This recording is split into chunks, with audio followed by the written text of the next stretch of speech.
People always think they can spot the weakest one in the room.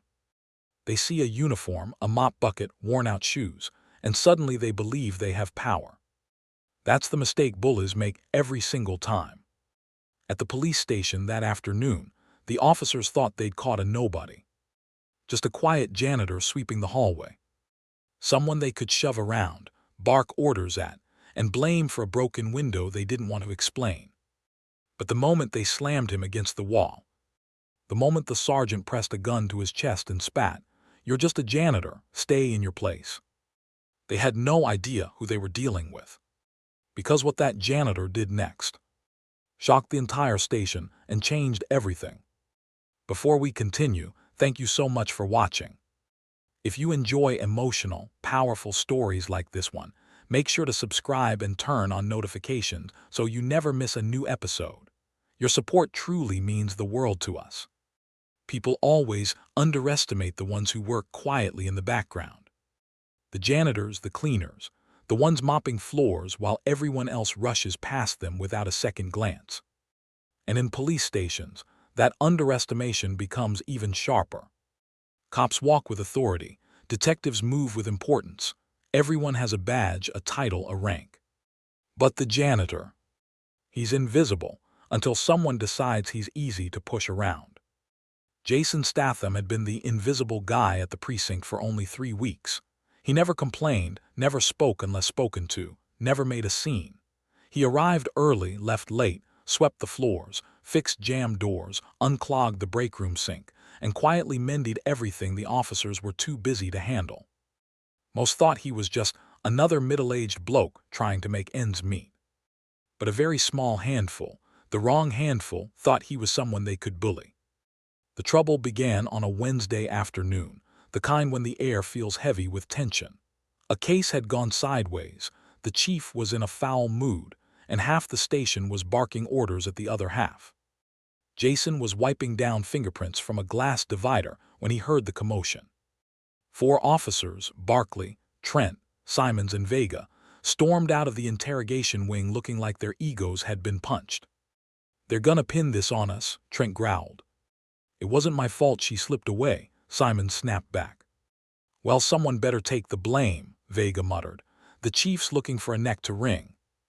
Barkley, the biggest of them, slammed his fist into a locker so hard the metal dented. "We're dead either way." That's when Barkley's eyes slid sideways and locked onto Jason. Jason was just standing there, pushing a mop bucket, minding his own business. But to the wrong sort of men, a quiet man looks like prey. "That's it," Barkley breathed. "We blame the janitor." Jason paused mid-stride. He didn't react, didn't flinch, didn't even raise an eyebrow. Trent smirked. "Yeah, new guy, no one knows anything about him, perfect fall guy." Simons nodded eagerly. "We say he messed with evidence or left the wrong door open." Vega finished the sentence with a grin, and the chief stops breathing down our necks. Jason kept wiping the glass. His reflection stared back at him, calm, unreadable. He had heard every word. He simply chose not to respond. Because Jasonstatham wasn't actually a janitor. Not really. But they didn't know that yet. Barkley stomped toward him. "Hey, my boy." Jason didn't turn until the officer was only a few feet away. "Yes," he said softly. That one word irritated Barkley. Quiet confidence always irritated cowards. "Chief wants you," Barkley lied. "Now." Jason placed the cloth over the mop handle and followed them, rolling the bucket behind him. It squeaked over the tiles, echoing down the hallway like a warning the bullies were too arrogant to hear. They led him not toward the chief's office, but toward the evidence room. A bad sign. Trent opened the door with a stolen access card, shoved Jason inside, and slammed it shut behind him. Jason calmly placed the mop bucket aside. "Gentlemen," he said, "this doesn't seem like the chief's office." Barkley grabbed him by the collar and shoved him into a glass display shelf so hard a spiderweb crack exploded across it, exactly like the thumbnail image, with Jason's back pressed against the shattered surface. "Listen, you useless nobody," Barkley growled into his face. "You're gonna take responsibility for this morning's screw-up, or we're gonna make sure you never work in the city again." Jason looked at him with eyes that didn't match the uniform he wore. They held a depth, a steadiness, a history they couldn't understand. "You sure you want to do this?" Jason asked quietly. Simons laughed. "Oh look, the janitor's threatening us." Vega pulled his gun and shoved it into Jason's ribs. "Not so tough now, are you?" Jason sighed. A slow, tired sigh like a man who had warned a child not to touch a hot stove, but the child grabbed it anyway. "I'm not threatening you," Jason said gently.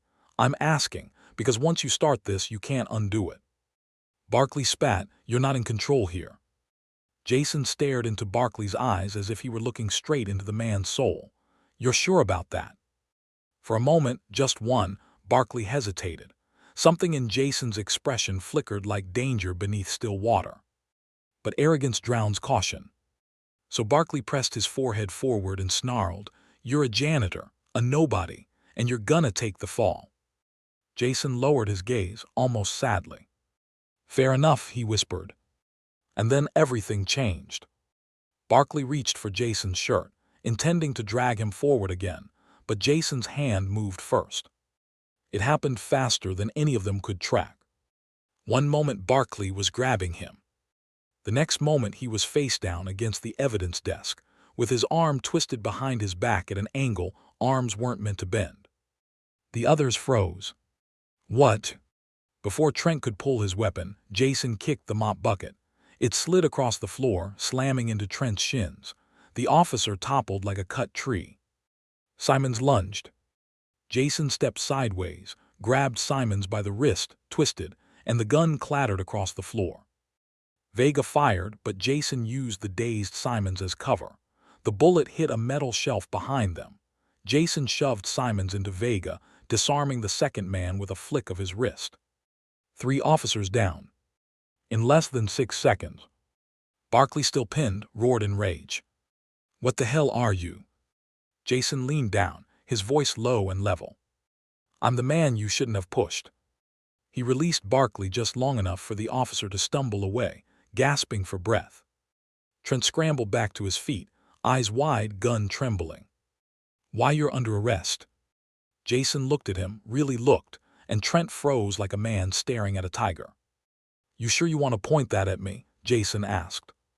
Trent's hand shook so violently, the weapon nearly fell out of his grip. Jason took one slow step forward. "Drop it," he said. Trent dropped it. Vega, still pale, whispered, "Who are you?" Jason's expression didn't change. "I'm the janitor," he said softly. "Isn't that what you called me?" But that wasn't the whole truth, and they all knew it now. The door burst open. Chief Rowland stormed in with 2 sergeants, yelling, "What the hell is going on in?" He froze when he saw the scene. 3 armed officers disarmed and on the floor. Barkley clutching his shoulder in pain. Jason standing untouched in the center of the chaos. "Sir," Barkley cried, "he attacked us." Jason didn't say a word. For a moment the chief's face went red, ready to explode, until he noticed something that shut him up mid-sentence. Jason's badge. A badge hidden under his janitor uniform. A badge the chief instantly recognized. Rowland's eyes widened. "Oh my God, it's you." Barkley blinked. What are you talking about? He's a janitor." "No," the chief breathed, "he's not." Silence fell. The chief stepped closer and looked at Jason with a mixture of respect and relief. "You're Agent Hale," he said quietly. "Undercover Internal Affairs." Trent's jaw dropped. Simon's eyes bulged. Vega actually whimpered. Jason remained calm. "I told you," he said, "you didn't want to start this." The chief turned to the 4 officers. "You idiots targeted the one man sent here to investigate corruption in this precinct." Every ounce of color drained from their faces. Jason finally moved. He picked up the mop bucket, rolled it to the corner, and said, "Chief, I believe we have some reports to file." The chief nodded rapidly. "Why, yes, sir, absolutely, anything you need." Barkley attempted one last desperate lie. "Chief, he attacked us. We were trying to." Jason raised his hand slightly. Barkley shut up instantly. Jason walked past them, slow and purposeful, and every officer in the room staggered backward like he was a walking storm. He paused at the doorway. Without turning around, he said, "This was your warning. Be grateful it wasn't something else." And he left them trembling in the evidence room. But the story wasn't over. Not by a long shot. Because what Jason uncovered after that, the corruption, the cover-ups, the missing evidence, the falsified reports, would shake the entire precinct to its bones. Part 1 ends with Jason walking through the hallway, the entire station watching in stunned silence. All thinking the same thing. They had grabbed the wrong janitor. And now everything was about to change.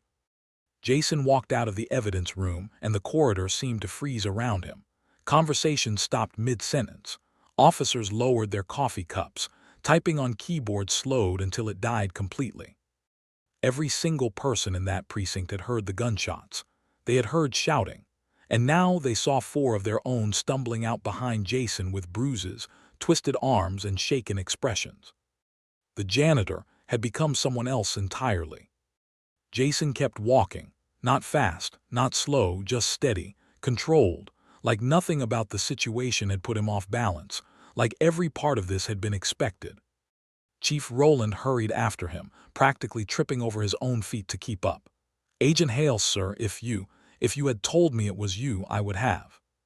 "You weren't supposed to know," Jason said calmly, never looking back. "That's the point of undercover work." The chief flushed with embarrassment but nodded. Of course, of course." By now, curious heads peeked out of every office, every cubicle. The story had already started spreading. The janitor wasn't a janitor. He had wiped the floor with 4 armed officers. He had a badge none of them recognized, one with more authority than the entire precinct combined.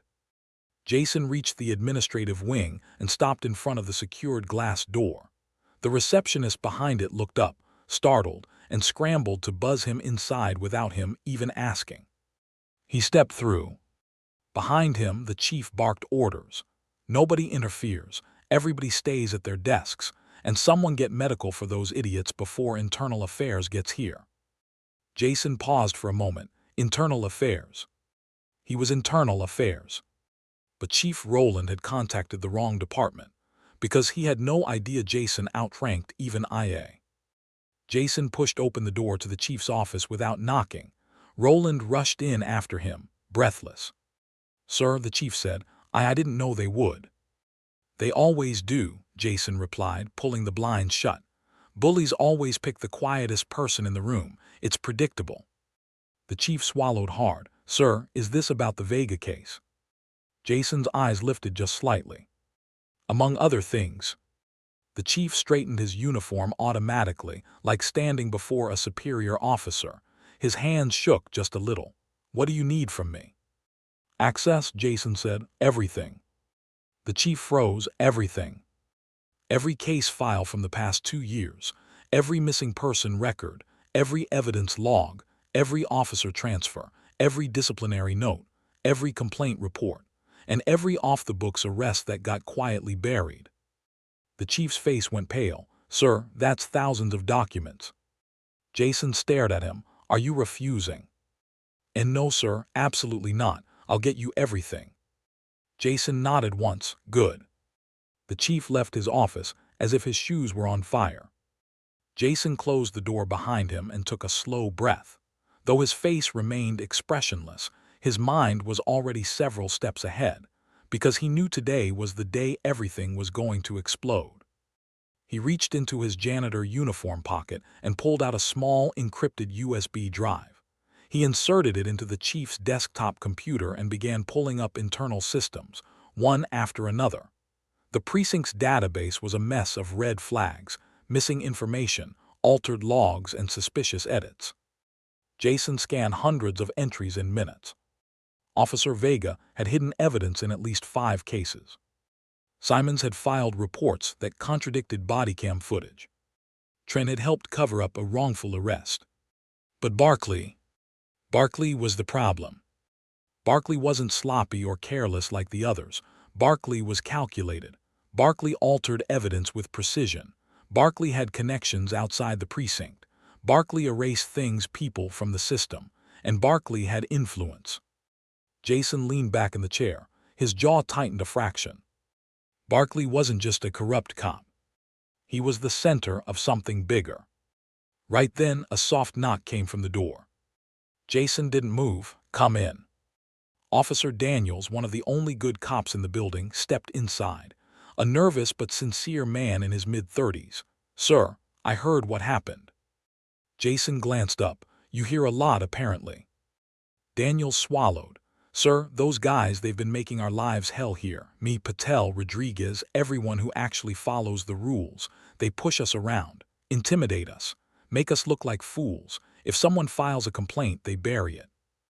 Jason studied him. "Names." Daniels didn't hesitate. "Barkley S. in charge. Trent follows him. Simons is scared of him. Vega worships him. And the lieutenant protects all of them because they make his numbers look good." Jason nodded, all matching what he already suspected. Daniels hesitated. "Sir, I want to help. Whatever you're doing, the station needs it, desperately." Jason stood, walked toward him, and placed a hand on the officer's shoulder. "Then stay alert. Things are going to move fast." Daniels nodded, breath shaky. "Yes, sir."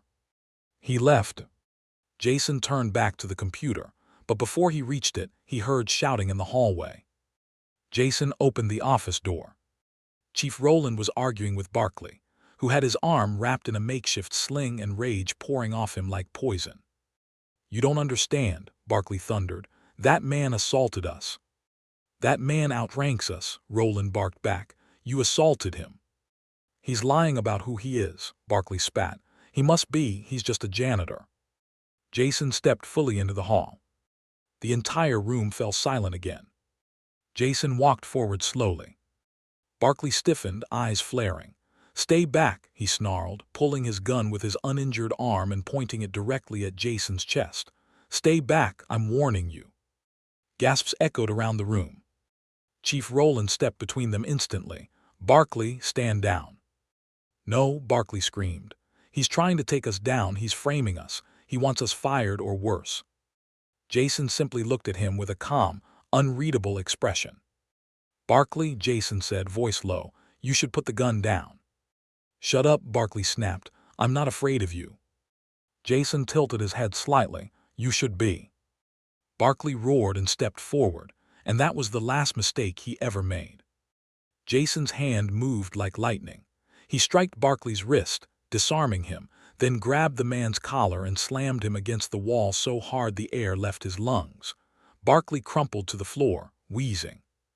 Jason kicked the gun toward the chief. Every officer watched in stunned silence as Barkley tried to scramble back up, but Jason stepped on his shoulder, pinning him effortlessly. "Your career ends today," Jason said quietly. Barkley spat blood. "You think you can take down all of us?" Jason crouched eye level with him. "Not think, no." He released Barkley and stood straight. At that moment, Internal Affairs finally stormed into the station, 6 agents, heavily armed, wearing tactical vests. But the lead IA agent froze the moment he saw Jason. "Sir," he said carefully, "we didn't know you were on site." Jason nodded once. "Stand down, this is my operation." The IA agents immediately lowered their weapons. Every officer in the station stared in shock. Even Chief Rowland looked like he might faint. Jason pointed at Barkley, who was still on the ground trembling with rage and fear. "Arrest him." The IA agents obeyed instantly. Barkley screamed, fought, kicked, but he got dragged away like a child throwing a tantrum. "Trent, Vega, Simons, detain them as well," Jason added. The 3 corrupt officers tried to run. They didn't get far. IA slammed them against the wall and cuffed them as easily as bagging groceries. Chaos erupted in the station, officers shouting, phones ringing, paperwork spilling everywhere. But through it all, Jason stood in the center like a pillar of stone. Daniels stepped forward, voice trembling with respect. "Sir, what happens now?" Jason took a deep breath and finally answered the question no one had dared ask. "I wasn't sent to investigate a few corrupt officers," he said. "I was sent because this entire precinct is being watched. Someone inside has been working with organized crime, deleting evidence, sabotaging investigations, and protecting criminals." A ripple of fear spread across the room. Jason continued. "Today wasn't the beginning. Today is the end. The end of their control, their threats, their intimidation. Every officer who abused their badge is done. The room was silent. Completely silent. Even the police radios stopped crackling for a moment. Then Chief Rowland cleared his throat. "Sir, what do you need from the rest of us?" Jason turned toward him with a look that made even the chief straighten his posture. "I need everyone who still cares about justice to do their jobs. IA will question you. Cooperate.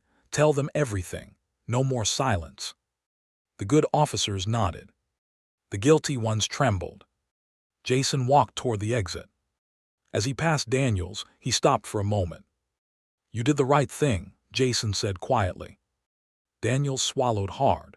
"Will you be staying here after the investigation?" Jason gave a small, rare smile, the kind of smile that holds secrets. "No, my job's done." He kept walking. Every officer stepped aside, clearing a path for him, like he was a force of nature they didn't dare interrupt. He reached the front doors. The sunlight hit his face. He removed the janitor uniform shirt and tossed it into a nearby trash bin. Underneath was a black tactical shirt, the insignia of a division only a handful of people in the country recognized. Jason stepped outside, and a black unmarked SUV rolled up instantly. The passenger window lowered. The driver called out, "Sir, everything ready." Jason got in without a word. Before the door shut, he turned once, just once, to look back at the precinct behind him. Inside, justice was finally being restored. Inside, bullies were finally being held accountable. And all because they messed with the wrong janitor. The SUV door closed. The vehicle pulled away. And Jasonstatham vanished as quietly as he had arrived, leaving behind a precinct forever changed.